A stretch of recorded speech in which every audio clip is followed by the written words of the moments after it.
বিসমিল্লাহির রহমানির রহিম। প্রিয় দেশবাসী, আসসালামু আলাইকুম। মহান সৃষ্টিকর্তার কাছে শুকরিয়া, তিনি বহু প্রতীক্ষিত ত্রয়োদশ জাতীয় সংসদ নির্বাচন এবং জুলাই জাতীয় সনদ সংবিধান সংস্কার বাস্তবায়ন আদেশ 2025 এর উপর অনুষ্ঠিতব্য গণভোটের তফসিল নিয়ে আপনাদের সামনে হাজির হওয়ার সুযোগ দিয়েছেন। বক্তব্যের শুরুতে মহান বিজয় দিবসের প্রাক্কালে দেশবাসীকে জানাই অগ্রিম শুভেচ্ছা। মহান মুক্তিযুদ্ধে শহীদদের প্রতি জানাচ্ছি বিনম্র শ্রদ্ধা এবং তাদের আত্মার মাগফিরাত কামনা করছি। একই সাথে জুলাই আগস্ট 2024-এর ছাত্র গণ অভ্যুত্থানে শহীদদের স্মৃতির প্রতি জানাচ্ছি আমার শ্রদ্ধা এবং তাদের আত্মার শান্তির জন্য দোয়া করছি। মহান মুক্তিযুদ্ধ থেকে শুরু করে 2024-এর ছাত্র গণ অভ্যুত্থান পর্যন্ত সার্বভৌমত্ব এবং গণতন্ত্র প্রতিষ্ঠা ও রক্ষার সকল আন্দোলনে যারা আহত, নির্যাতিত ও ক্ষতিগ্রস্ত হয়েছেন তাদের প্রতি জানাই আমার আন্তরিক সমবেদনা। আহতদের দ্রুত আরোগ্য এবং স্বাভাবিক জীবনের জন্য প্রার্থনা করছি। প্রিয় দেশবাসী, জাতি হিসেবে আমাদের অমোঘ শক্তি হচ্ছে স্বাধীনতা, সার্বভৌমত্ব ও গণতন্ত্রের জন্য আমাদের ভালোবাসা ও আত্মত্যাগ। জাতির প্রত্যাশাকে ধারণ করে আমাদের সংবিধান রাষ্ট্রের উপর জনগণের একচ্ছত্র মালিকানা নিশ্চিত করেছে। জনগণের প্রতিনিধিত্বশীল মালিকানা প্রতিষ্ঠার একমাত্র পথ হচ্ছে নির্বাচন। দুঃখজনক হলেও সত্য যে মানসম্মত নির্বাচনের অনুপস্থিতি প্রায়শই আমাদের ঐতিহ্য এবং সামষ্টিক প্রত্যাশাকে ম্লান করেছে। এমনই এক প্রেক্ষাপটে 2024-এর গণ অভ্যুত্থান সংঘটিত হয়েছে। আমাদের ভাই বোন সন্তানদের রক্তের উপর দাঁড়িয়ে আমাদের অঙ্গীকার হচ্ছে একটি সুষ্ঠু ও সুন্দর নির্বাচন অনুষ্ঠান, যা জাতি হিসাবে আমাদের প্রত্যাশা পূরণ করবে এবং বিশ্ব দরবারে আমাদের ভাবমূর্তি উজ্জ্বল করবে। আমার দৃঢ় বিশ্বাস আপনারা একই প্রত্যাশা ধারণ করেন এবং একই অঙ্গীকারে অঙ্গীকারাবদ্ধ। প্রিয় দেশবাসী, সুষ্ঠু ও গ্রহণযোগ্য নির্বাচনের লক্ষ্যে গত এক বছরে আমরা বেশ কিছু গুরুত্বপূর্ণ কাজ সম্পাদন করেছি। একটি স্বচ্ছ নির্বাচনের পূর্বশর্ত হচ্ছে একটি নির্ভুল, পূর্ণাঙ্গ ও স্বচ্ছ ভোটার তালিকা। আমরা শুরুতেই এই কাজে হাত দিই। গত এক বছরে নতুন ভোটার অন্তর্ভুক্তির পাশাপাশি ভোট বিমুখ এবং বাদ পড়া প্রায় 45 লক্ষ ভোটারকে তালিকায় অন্তর্ভুক্ত করা হয়েছে এবং 21 লক্ষাধিক মৃত ভোটারকে তালিকা থেকে বাদ দেওয়া হয়েছে। নারী ভোটারদের যথাযথ অন্তর্ভুক্তির অভাবে পুরুষের সাথে নারী ভোটারের ব্যবধান বেড়ে প্রায় 29 লক্ষে গিয়ে দাঁড়ায়। বাদ পড়া নারী ভোটারদের মাঝে সচেতনতা সৃষ্টির মাধ্যমে সেই ব্যবধান উল্লেখযোগ্যভাবে কমিয়ে আনা হয়েছে। আইন সংশোধন করে ভোটার হওয়ার যোগ্যতার তারিখ প্রতি বছর 1 জানুয়ারির পরিবর্তে কমিশন কর্তৃক নির্ধারিত দিনে নির্ধারণ করা হয়েছে। এর ফলে 31 অক্টোবর 2025 পর্যন্ত যোগ্য তরুণ ভোটারগণ ভোট দিতে পারছেন। গত 18 নভেম্বর প্রকাশিত তালিকা অনুযায়ী বর্তমানে দেশে ভোটারের সংখ্যা দাঁড়িয়েছে 12,76,95,183 জনে। এর মধ্যে পুরুষ ভোটারের সংখ্যা 6,48,14,907 জন এবং নারী ভোটারের সংখ্যা 6,28,79,042 জন। গত এক বছরে নির্বাচন কমিশনের সক্ষমতা বৃদ্ধির পাশাপাশি সংশ্লিষ্ট সকলের জবাবদিহিতা বাড়াতে আমরা বহুবিধ আইনি ও কাঠামোগত সংস্কার সম্পন্ন করেছি। গণপ্রতিনিধিত্ব আদেশ এবং রাজনৈতিক দল ও প্রার্থীদের আচরণবিধিতে যথাযথ পরিবর্তন, সংশোধন ও পরিমার্জন করা হয়েছে। নির্বাচন ব্যবস্থা সংস্কার কমিশনের বিভিন্ন সুপারিশের পাশাপাশি নির্বাচন কমিশনের নিজস্ব মূল্যায়ন ও অংশীজনের পরামর্শের ভিত্তিতে এসব সংস্কার করা হয়েছে।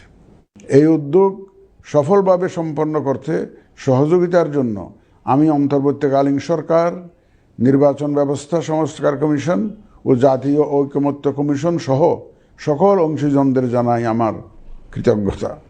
প্রিয় দেশবাসী, বিভিন্ন কারণে এবারের নির্বাচন আমাদের জাতির ইতিহাসে অনন্য ও গুরুত্বপূর্ণ। প্রথমত, প্রকৃত গণতান্ত্রিক ধারা পুনঃপ্রতিষ্ঠার পাশাপাশি কাঙ্ক্ষিত সংস্কার প্রশ্নে সিদ্ধান্তের নির্বাচন এটি। এবার জাতীয় সংসদ নির্বাচন ও গণভোট একই দিনে অনুষ্ঠিত হবে, যা একটি নতুন অভিজ্ঞতা। দ্বিতীয়ত, সংশ্লিষ্ট সকল রাষ্ট্রীয় ও গণতান্ত্রিক প্রতিষ্ঠানের জন্য এই নির্বাচন হচ্ছে সক্ষমতা প্রমাণ করে ভাবমূর্তি পুনরুদ্ধারের অনন্য সুযোগ। তৃতীয়ত, দীর্ঘ গণতান্ত্রিক আন্দোলন সংগ্রামের পর দেশের স্বার্থে রাজনৈতিক দলসমূহের মাঝে সৌহার্দ্যপূর্ণ গণতান্ত্রিক প্রতিযোগিতার ধারা প্রবর্তনের দাবি রাখে এই নির্বাচন। চতুর্থত, প্রায় অকার্যকর পোস্টাল ভোট ব্যবস্থাকে পরিমার্জন করে এই নির্বাচনে একটি কার্যকরী রূপ দেয়া হচ্ছে।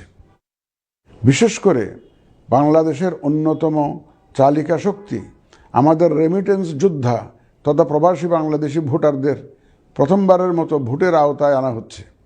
একইভাবে প্রথমবারের মতো ভোটের আওতায় আসছেন আইনি হেফাজতে থাকা ভোটারগণ। এছাড়াও নিজ নির্বাচনী এলাকার বাইরে কর্মরত সরকারি কর্মচারী এবং নির্বাচন অনুষ্ঠানের সাথে সম্পৃক্ত ব্যক্তিগণ পোস্টাল ব্যালটের মাধ্যমে এবার ভোট দিবেন। প্রিয় ভোটারবৃন্দ, ভোট আপনার শুধু নাগরিক অধিকারই নয়, বরং পবিত্র আমানত ও দায়িত্ব। এই দায়িত্ব সচেতনভাবে আপনারা পালন করবেন, এ আমার বিশ্বাস। যে কোনো ভয়ভীতি, প্রলোভন, প্রবঞ্চনা এবং সীমাবদ্ধতার ঊর্ধ্বে উঠে নিঃসংকোচে আপনাদের ভোটাধিকার প্রয়োগ করুন। আপনাদের নিরাপদ ও উৎসবমুখর অংশগ্রহণ নিশ্চিতকল্পে সংশ্লিষ্ট সকল প্রতিষ্ঠান ও বাহিনী কাজ করবে।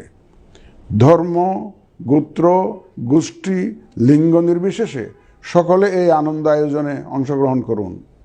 পরিবারের প্রতিবন্ধী, বয়স্ক ও সন্তান সম্ভবা মা সহ সকলকে নিয়ে ভোট দিতে আসুন। আমি আশা করি আপনাদের স্বতঃস্ফূর্ত অংশগ্রহণের মাধ্যমে ভোটের অনুষ্ঠান উৎসবে রূপ নেবে। প্রবাসে বসবাসরত প্রিয় ভোটারগণ, প্রবাস থেকে ভোটদানের জন্য নিবন্ধন কার্যক্রম গত 18 নভেম্বর থেকে চলমান আছে। আগামী 25 ডিসেম্বর পর্যন্ত পোস্টাল ভোট বিডি অ্যাপের মাধ্যমে পৃথিবীর যে কোনো স্থান থেকে ভোটদানের জন্য আপনারা নিবন্ধন করতে পারবেন। আপনারা এই সুযোগ গ্রহণ করে ভোটে অংশ নিন, দেশ গঠনে আপনাদের অধিকার বুঝে নিন। প্রবাসী ভোটারগণ ছাড়াও দেশের ভিতরের 3 ধরনের ভোটার পোস্টাল ব্যালটে ভোট দিতে পারবেন, যা ইতিমধ্যে উল্লেখ করেছি। প্রবাসী ভোটারগণের পাশাপাশি এই 3 ধরনের ভোটারগণ আগামীকাল থেকে শুরু করে আগামী 25 ডিসেম্বর 2025 পর্যন্ত পোস্টাল ভোট বিডি অ্যাপের মাধ্যমে এবং নির্ধারিত পদ্ধতিতে পোস্টাল ভোটের জন্য নিবন্ধন করতে পারবেন। ব্যক্তি ভোটার ও প্রতিষ্ঠানসমূহের প্রতি আমার আহ্বান, আসুন আমরা আমাদের ভোটাধিকার নিশ্চিত করি এবং ভোটে অংশ নেই। প্রিয় দেশবাসী, বর্তমান সময়ে সামাজিক যোগাযোগ মাধ্যমে বিভিন্ন বিভ্রান্তিমূলক তথ্য ছড়ানো হয়ে থাকে। বিশেষ করে কৃত্রিম বুদ্ধিমত্তা ব্যবহার করে অসত্য তথ্য ও অপতথ্যের বিস্তার দিনকে দিন বেড়ে চলেছে। প্রতিপক্ষ দল ও প্রার্থীকে হেয় করার পাশাপাশি নারীদের প্রতি বিদ্বেষমূলক প্রচারণা আমাদের ঐতিহ্যকে ক্ষুণ্ণ করে এবং নির্বাচনকে কলুষিত করে। দেশের প্রচলিত আইন অনুযায়ী এসব রোধে প্রয়োজনীয় ব্যবস্থা গ্রহণ করা হবে। আপনাদের প্রতি আমার বিশেষ অনুরোধ, অসত্য এবং অসৎ উদ্দেশ্যে প্রচারিত কোনো তথ্যে কান দিবেন না, গ্রহণ করবেন না।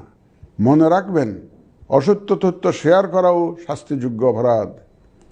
আমি এবার নির্বাচনে অংশগ্রহণে ইচ্ছুক প্রার্থী এবং দলসমূহের প্রতি 2-1টি কথা বলতে চাই। আসুন আমরা আচরণবিধি মেনে একটি শান্তিপূর্ণ ও উৎসবমুখর নির্বাচন নিশ্চিত করি।